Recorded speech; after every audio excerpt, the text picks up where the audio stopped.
Hi మామ, మన కల్కి మూవీ కోసం మన ప్రొడ్యూసర్లు ఒక వెహికల్ అయితే రెడీ చేసిండ్రు. దానికి బుజ్జి అనే పేరు పెట్టిండ్రు. వెహికల్ చూసినాక నాకైతే ఒక 2 డౌట్లు వస్తున్నాయి మామ.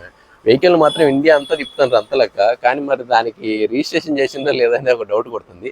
రెండోది, వెహికల్ అయితే సుమారుగా 6,000 కేజీలు వెయిట్ అని చెప్తారు. మరి ఇదేమో గాన్లు చూస్తే మూడే ఉన్నాయి. మరి దీనికి 3 వీలర్ లైసెన్స్ ఉండాలని తోలనిస్తారా, లేకపోతే 4 వీలర్ లైసెన్స్ ఉండాలని తోలనిస్తారా, హెవీ డ్రైవర్ ఉండాలా, అదైతే ఏం అర్థం కాలే.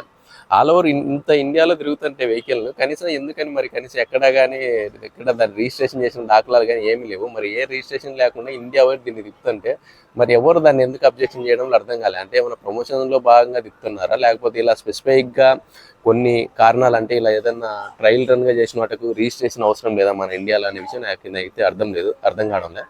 సో ఎవరికైనా నిజంగా వెహికల్ వీటి గురించి ఐడియా ఉండేవాళ్ళు, సో ఇలాంటి ప్రత్యేకంగా రెడీ చేసిన బండ్లకు రిజిస్ట్రేషన్ లాంటి ఏమైనా అవసరం లేకుండా చేయొచ్చు, లేకుంటే ఏమైనా మీకు ఐడియా ఉంటే కామెంట్ చేయండి.